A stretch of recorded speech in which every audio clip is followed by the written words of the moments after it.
UP Bihar Delhi Gujarat Rajasthan Madhya Pradesh Maharashtra सब জায়গায় রাম রাজ্য হয়ে গেছে। কোনো মুসলমানকে কেউ কেটে ফেলেছে? ববি হাকিমকে জিজ্ঞেস করুন এখানকার মুসলমানরা কেন ওখানে চাকরি করতে যায়, ব্যবসা করতে যায়, কেন এখানে চাকরি দেয় না? এখানে মুসলমানদের সুরক্ষা নেই। মুসলমানে লড়ানো হচ্ছে, কিন্তু বাকি দেশে মুসলমানের সুরক্ষা আছে, কেউ তাকাতে পারবে না ওর দিকে। সেজন্য মিথ্যা বলে মুসলমানদের বোকা বানাবেন না। মুসলমানদের ভাবা উচিত রাম রাজ্য সেফ না টিএমসি রাজ্য সেফ। রাম রাজ্য হবে, ফিরাদ হাসিন যদি অসুবিধা হয় অন্য রাজ্যে চলে যাবেন।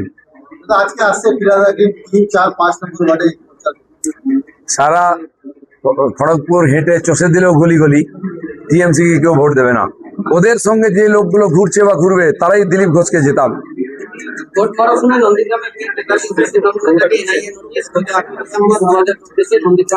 যারা দুর্নীতি করেছে তাদেরকে আইনের সামনে আসতে হবে।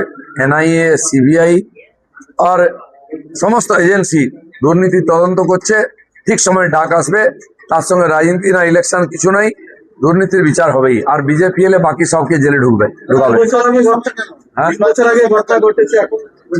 নির্বাচন তো সারা বছরই হয়, তাহলে এনআই কাজ করবে কবে?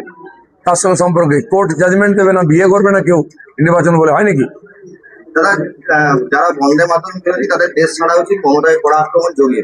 যে বন্দে মাতরমের স্লোগান দিয়ে হাজার হাজার ছেলে ফাঁসিতে চড়েছে, দেশ ভাগ করেছে, লক্ষ লক্ষ ছেলে জেলে গেছে, সেই বন্দে মাতরম বিরোধিতা করা মানে দেশের বিরোধিতা করা। যে এটা করবে তাকে দেশের বাইরে পাঠা দেবো। যারা উর্দু বলতে চান তারা সেখানেই যান যেখানে উর্দু বলা হয়, এখানে বাংলা ছাড়া আর কিছু বলা হয় না। কথায় কথায় মমতা ব্যানার্জি বাঙালি বাঙালি বলবেন, উনি গিয়ে উর্দুতে ভাষণ দেবেন ঈদের জমায়েতে। কেন বাংলা ভাষা শিখবে না, বাংলায় থাকবে, ওদের বেলা আলাদা। আর বাকিদেরকে বাঙালি, বিজেপি বাঙালি নয় বলবেন। ইরদি আজাদ থেকে জুন মালিয়া থেকে ইউসুফ পাঠান এরা বাঙালি হয়ে গেল, আর দিলীপ ঘোষও বাঙালি হয়।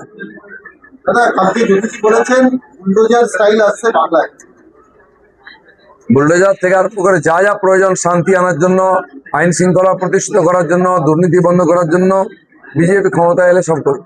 ইউপি বিহার দিল্লি গুজরাট রাজস্থান মধ্যপ্রদেশ মহারাষ্ট্র সব জায়গায় রাম রাজ্য হয়ে গেছে। কোনো মুসলমানকে কেউ কেটে ফেলেছে? ববি হাকিমকে জিজ্ঞেস করুন এখানকার মুসলমানরা কেন ওখানে চাকরি করতে যায়, ব্যবসা করতে যায়, কেন এখানে চাকরি দেয় না? এখানে মুসলমানদের সুরক্ষা নেই। মুসলমানে লড়ানো হচ্ছে, কিন্তু বাকি দেশে মুসলমানের সুরক্ষা আছে, কেউ তাকাতে পারবে না ওর দিকে। সেজন্য মিথ্যা বলে মুসলমানদের বোকা বানাবেন না।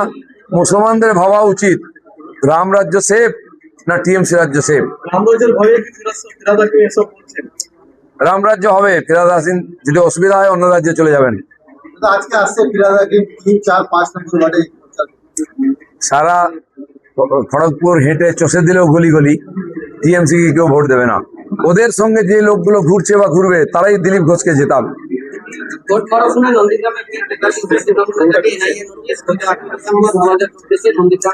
যারা দুর্নীতি করেছে তাদেরকে আইনের সামনে আসতে হবে। এনআইএ, সিবিআই আর সমস্ত এজেন্সি দুর্নীতি তদন্ত করছে, ঠিক সময় ডাক আসবে। তার সঙ্গে রাজনীতি না ইলেকশন কিছু নাই, দুর্নীতির বিচার হবেই। আর বিজেপি এলে বাকি সবকে জেলে ঢুকাবে। নির্বাচন তো সারা বছরই হয়, তাহলে এনআই কাজ করবে কবে? তার সঙ্গে সম্পর্কে কোর্ট জাজমেন্ট দেবে না, বিয়ে করবে না কেউ নির্বাচন বলে, হয় নাকি? যারা বন্দে মাতরম বিরোধী তাদের দেশ ছাড়া উচিত, ক্ষমতায় কড়া আক্রমণ জড়িয়ে। যে বন্দে মাতরমের স্লোগান দিয়ে হাজার হাজার ছেলে ফাঁসিতে চড়েছে, দেশ ভাগ করেছে, লক্ষ লক্ষ ছেলে জেলে গেছে, সেই বন্দে মাতরম বিরোধিতা করা মানে দেশের বিরোধিতা করা। যে এটা করবে তাকে দেশের বাইরে পাঠা দেবো। যারা উর্দু বলতে চান তারা সেখানেই যান যেখানে উর্দু বলা হয়, এখানে বাংলা ছাড়া আর কিছু বলা হয় না। কথায় কথায় মমতা ব্যানার্জি বাঙালি বাঙালি বলবেন, উনি গিয়ে উর্দুতে ভাষণ দেবেন ঈদের জমায়েতে। কেন বাংলা ভাষা শিখবে না, বাংলায় থাকবে, ওদের বেলা আলাদা। আর বাকিদেরকে বাঙালি, বিজেপি বাঙালি নয় বলবেন। ইরদি আজাদ থেকে জুন মালিয়া থেকে ইউসুফ পাঠান এরা বাঙালি হয়ে গেল, আর দিলীপ ঘোষও বাঙালি হয়।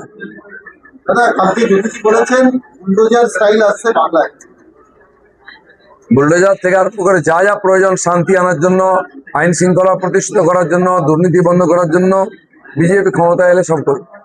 আমাদের ভিডিও ভালো লাগলে লাইক এবং শেয়ার করুন। কমেন্ট সেকশনে গিয়ে জানান আপনাদের মতামত। আরও ভিডিও পেতে আমাদের চ্যানেল সাবস্ক্রাইব করুন এবং প্রতি মুহূর্তে খবরের আপডেট পেতে প্রেস করুন বেল আইকন।